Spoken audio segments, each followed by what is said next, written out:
Today's question comes from Alice. She writes and says, "Dear Katie, my children are in high school and several of their friends are coming out as bisexual. I don't know how to help my kids understand the truth about human sexuality without offending them or being written off as just old-fashioned or close-minded. Please help. Alice." All right, Alice, you're not alone. The CanaVox leaders have noticed this trend towards teen bisexualism in our circles as well. We shouldn't be surprised, right? Our kids are swimming in sexual identity ideology, and some are bound to drink the water. Their school sex educators are telling them to question their identity. The media is encouraging them to experiment, and their friends are trying it to see if they're bisexual, pansexual, or maybe just gay until graduation. It's no wonder our teens are confused. So, plot a follow-up conversation with your kids.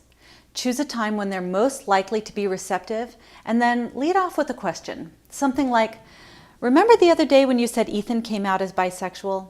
Did that surprise you?" Listen and try to understand their thoughts and feelings on the subject first. This will demonstrate that you're not closed-minded, you're open to learning. Next, come prepared to talk about why teens label themselves and why some labels are harmful.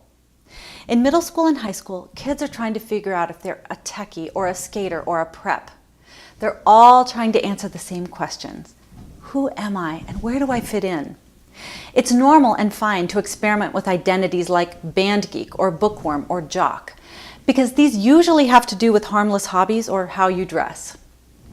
However, experimenting with your sexual identity is risky because it has to do with a risky behavior, sex.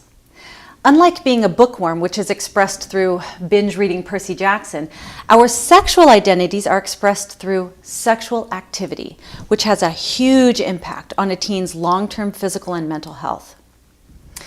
Even if teens only experiment with same-sex foreplay, say with kissing, it can rewire their brain to develop a deeper inclination towards same-sex intimate activity.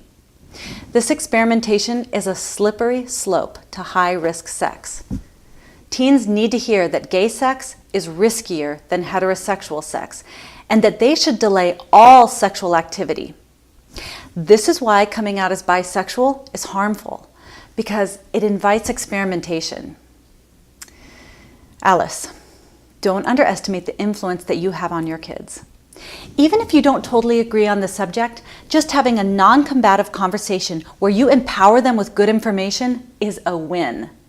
Show them that you're discovering right there with them.